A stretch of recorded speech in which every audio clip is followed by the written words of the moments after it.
میرا سارا بچپن میری آنکھوں کے سامنے جیسے کشتی کی مانند تیر رہا تھا۔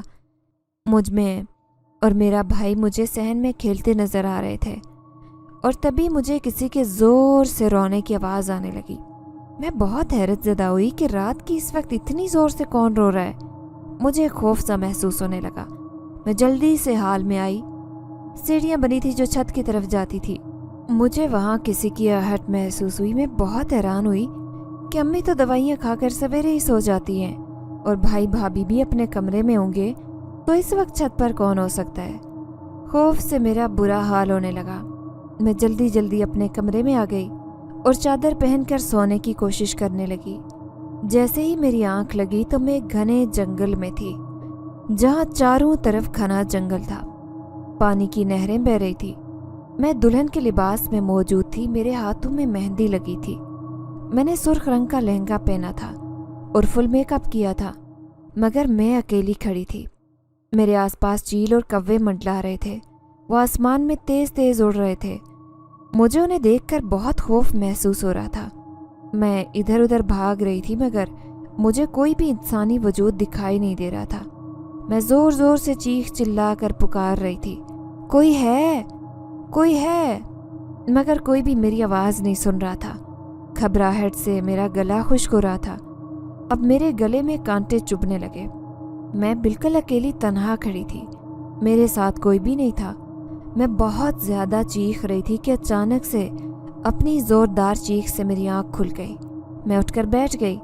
صبح کے 7 بج رہے تھے۔ یہ ساری رات میری ڈرتے کانپتے گزری تھی۔ نہ جانے یہ کیسا خوف تھا جو اس گھر کو چھوڑنے کے ساتھ مجھ پر حاوی ہوا تھا۔ کچھ ہی دیر بعد امی کی آوازیں آنے لگی، اٹھ جاؤ سحر، تیاری کرنی، ہمیں نکلنا ہے۔ میں اٹھ کر منہ ہاتھ دھو کر امی کے پاس کچن میں چلی گئی جو کھانا بنا رہی تھی۔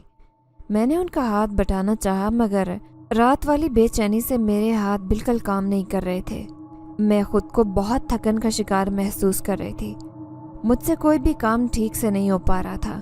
کبھی میرے ہاتھ سے کوئی برتن گر جاتا تو کبھی کوئی انگلی کٹ جاتی۔ میں اپنی اس حالت پر بہت پریشان تھی۔ رات کو مجھے کسی کے رونے کی آواز آئی۔ اچانک بیٹھے ہوئے میرا دھیان اس طرف گیا اور میری نظریں خود بخود سیڑھیوں کی طرف چلی گئی۔ میں سیڑھیوں کو بہت غور سے دیکھنے لگی۔ اچانک مجھے وہاں کسی کا سایہ محسوس ہوا، مگر میں نے اسے اپنا وہم سمجھ کر ذہن سے جھٹک دیا اور سبزیاں کاٹنے لگی۔ کچھ دیر تک میں اور امی نے کھانا بنایا۔ سب نے کھانا کھایا۔ بھابھی بالکل تیار تھی اور بہت خوش نظر آ رہی تھی، مگر بھائی بہت الجھے لگ رہے تھے۔ میں بھی بہت اداس تھی۔ میرا کوئی بھی دھیان ان کی طرف نہیں تھا۔ وہ کوئی بھی بات مجھ سے کرتی تو میں بس ہوں ہاں میں جواب دیتی۔ یہ بات ان کو بہت کھٹک رہی تھی۔ انہی کی وجہ سے ہمیں اپنا گھر چھوڑنا پڑ رہا تھا۔ اس وجہ سے شاید میں ان سے ناراض ہوں، مگر ان کو میری کوئی خاص پرواہ نہیں تھی، کیونکہ کئی سال پہلے جب میں چھوٹی تھی اور 8ویں جماعت میں پڑھ رہی تھی تو پھپھو نے میرا ہاتھ اپنے بیٹے سبحان کے لیے مانگا تھا، مگر میرے ابو نے منع کر دیا تھا کہ میں اپنی بیٹی کا رشتہ اس گھر میں نہیں دوں گا، کیونکہ ان کے گھر کے حالات اس وقت بہت خراب چل رہے تھے۔ پھپھو کا شوہر نشئی تھا اور ابو کو یہ بات ہرگز منظور نہیں تھی کہ ان کی بیٹی کا سسرال اس طرح کا ہو، اور وہ اس طرح کے ماحول میں جا کر رہے جہاں صرف مشکلات کا ہی سامنا کرنا پڑے۔ بھائی اور بابی کی تو خیر لو میرج تھی، ان کی شادی ہو گئی، مگر سبحان مجھے ایک آنکھ نہیں بھاتا۔ بھابی کو یہ بات بہت بری لگتی کہ میرا رشتہ ان کے بھائی کے ساتھ نہیں ہو سکا، اس وجہ سے بھی ان کی مجھ سے کوئی خاص نہیں بنتی تھی۔ اب تو امی میرے لیے رشتے تلاش کر رہی تھی، اور امی کو میرے لیے کسی ایسے رشتے کی تلاش تھی جو اچھے کھاتے پیتے گھرانے کے لوگ ہوں، تاکہ ان کی اکلوتی بیٹی خوش رہ سکے۔ مگر شاید میری قسمت میں جو لکھا گیا تھا اس سے میری ماں تک انجان تھی۔ اس کو میری ماں کی دعائیں بھی نہیں مٹا سکی۔ ہم سب نے سامان اٹھایا اور گاڑی میں بیٹھ گئے۔ گاڑی روانہ ہوئی۔ دوسری گاڑی میں بھائی نے بھی سامان رکھوایا اور اس کو پہلے ہی روانہ کر دیا۔ امی نے گھر کو تالا لگایا۔ ہم سب گاڑی میں بیٹھ گئے اور میں اس وقت تک گھر کو دیکھتی رہی جب تک گھر میری آنکھوں سے اوجھل نہیں ہو گیا۔ اب جب گھر میری آنکھوں سے اوجھل ہوا تو میری آنکھوں سے آنسو کسی دریا کی مانند بہہ نکلے۔ میں نے امی کے کندھے پر سر رکھا اور آنکھیں بند کر لی۔ آنکھیں بند کرتے ہی مجھے رات والے خواب کے نظارے آنے لگے، مگر میں نے اپنی آنکھیں مسلسل بند کی تھی۔ یہ سفر بہت لمبا تھا۔ سفر کرتے کرتے ہمیں سارا دن گزر چکا تھا۔ شام کے سائے ہر سو لہرا رہے تھے۔ ہم کافی تھک چکے تھے۔ جب گاڑی رکی تو میری آنکھیں کھل گئی۔ میری نظر جس عمارت پر پڑی وہ بہت بڑی تھی اور 2 منزلہ تھی۔ شاید یہی وہ گھر تھا جس نے ہماری زندگی بدل کر رکھ دینی تھی۔ ہم سب لوگ گاڑی سے اترے، سامان پہلے ہی گاڑی سے اتر چکا تھا، ہم لوگ اندر رکھ چکے تھے۔ ہم سب بھی اندر گئے۔ گھر زیادہ پرانا نہیں تھا مگر کافی عرصے سے بند تھا۔ یہ گھر ایک ایسے علاقے میں تھا جہاں کوئی آبادی نہیں تھی۔ یہ گھر شہر سے بہت دور تھا مگر یہاں سے بھائی کا آفس آدھے گھنٹے کے راستے پر تھا، مطلب زیادہ دور نہیں تھا۔ ہم سب سامان سمیٹنے لگے تو بھائی اپنا ڈریس وغیرہ پہن کر تیار ہونے لگے۔ مجھے بہت خوف محسوس ہو رہا تھا کیونکہ آج کی رات ہماری اس گھر میں پہلی رات تھی اور بھائی بھی ڈیوٹی پر جانے لگے۔ میں امی کے ساتھ سامان رکھوانے میں مشغول ہو گئی کیونکہ ہمیں کافی عرصہ یہاں رہنا تھا، اس لیے ہم اپنا بہت سارا سامان اپنے ساتھ ہی لے آئے تھے جو ہمارے استعمال کا تھا۔ میں نے جھاڑو اٹھایا اور گھر کو صاف کرنے لگی۔ گھر کافی عرصے سے بند تھا جس کی وجہ سے جگہ جگہ جالے لٹک رہے تھے اور ایک بہت گھنا درخت اس گھر کے صحن میں موجود تھا جو جھڑنے کی وجہ سے سارے گھر میں جگہ جگہ جس کے سوکھے پتے بکھر گئے تھے۔ بھائی نے سختی سے منع کیا کہ اوپر کی منزل کو فی الحال مت جانا کیونکہ وہاں بہت گھنا اندھیرا ہے اور کوئی لائٹ یا روشنی وغیرہ بھی نہیں ہے۔ تو ہم سب نیچے ہی اپنا سامان سیٹ کرنے لگے۔ نیچے 3 کمرے تھے اور ایک بڑا سا ہال بنا تھا۔ اسی ہال میں ایک کچن بنا تھا، اس میں کچھ کرسیاں اور صوفے وغیرہ پڑے تھے جو بڑے بڑے کپڑوں سے ڈھکے تھے۔ امی نے ایک کمرہ کھولا اور اپنا سامان وہاں منتقل کرنے لگی۔ جو کچن کے ساتھ کمرہ تھا بھابھی نے وہاں کا رخ کیا اور اپنا سامان لے گئی، مگر جو بیچ والا کمرہ تھا وہ بھی بند پڑا تھا کیونکہ ہمیں ضرورت ہی صرف 2 کمروں کی تھی، اس وجہ سے ہم نے اس کمرے کو کھولا ہی نہیں۔ بھائی نے بھی تھوڑی بہت سیٹنگ اس گھر کی کروا لی تھی، پانی وغیرہ کا انتظام بھی کیا ہوا تھا، ٹینکی وغیرہ بھی لگی ہوئی تھی۔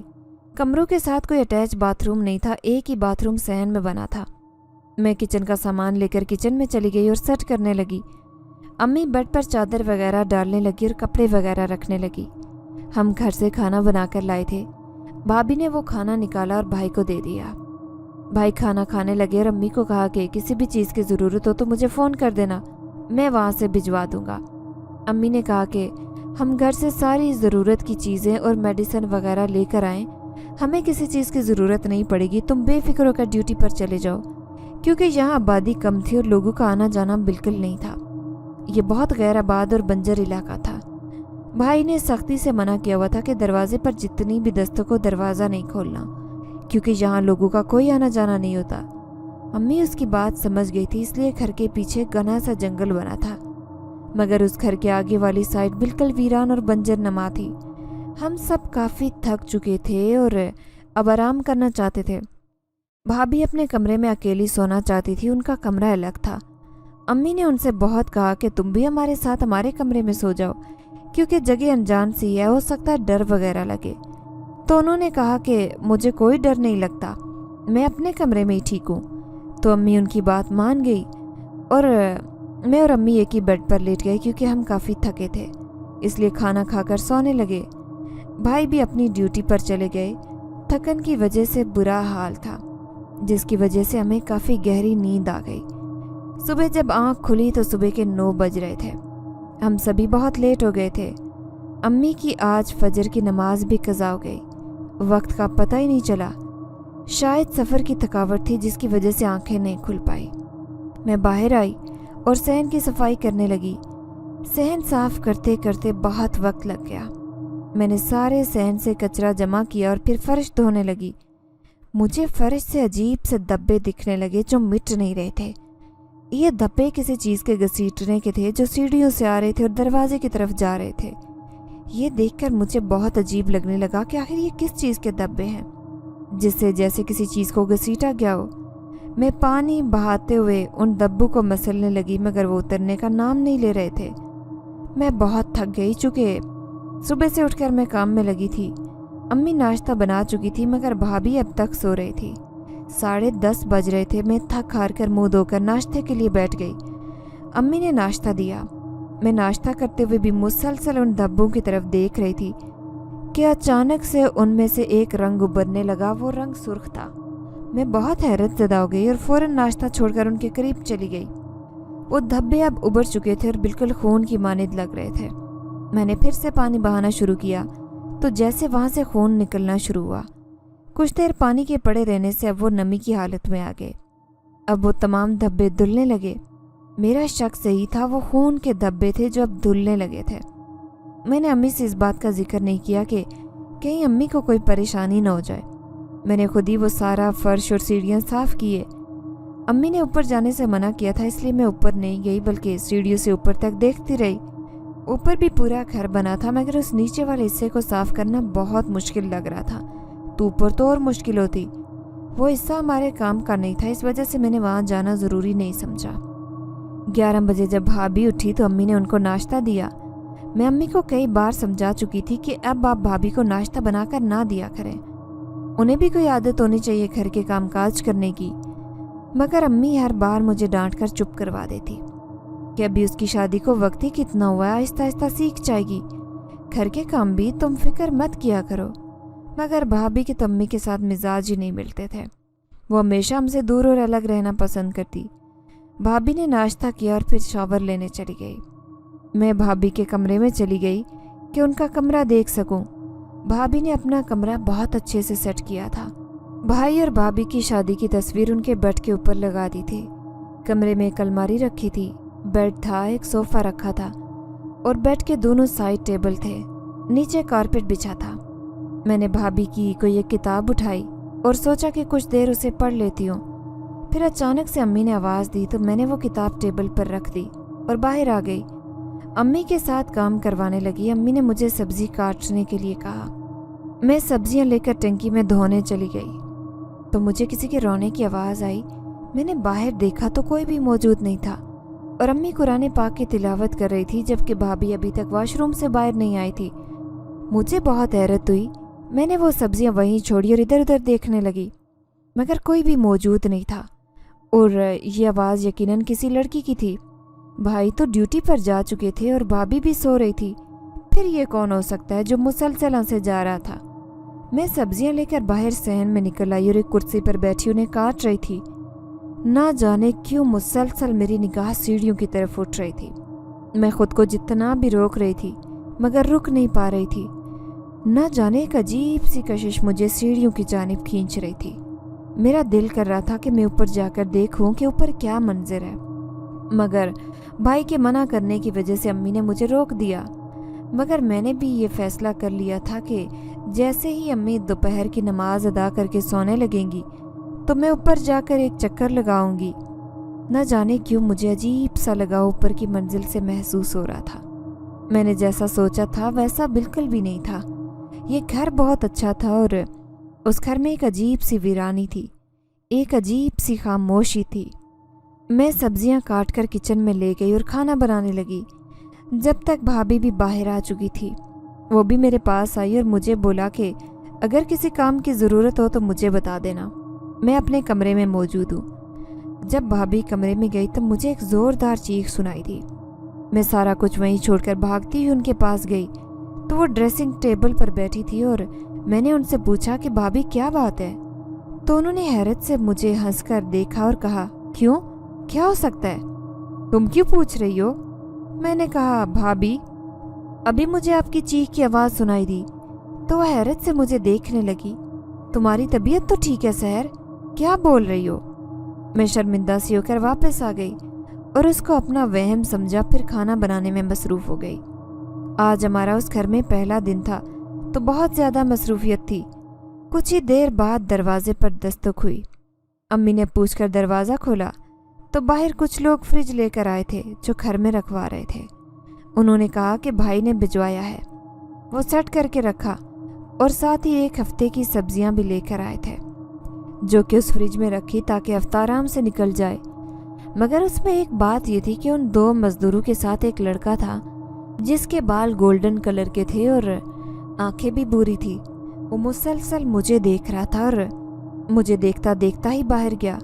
اس کا یوں مجھے دیکھنا بہت عجیب سا لگا۔ نہ جانے وہ کون تھا، میں اسے جانتی بھی نہیں تھی، وہ مجھے اس طرح سے کیوں دیکھ رہا تھا۔ میں پہلے ہی گھر کے معاملات کی وجہ سے بہت ڈسٹرب تھی۔ دوپہر کا وقت تھا جب سب لوگ سو چکے تھے۔ مجھے اطمینان ہو گیا کہ اب امی بھی سو چکی ہیں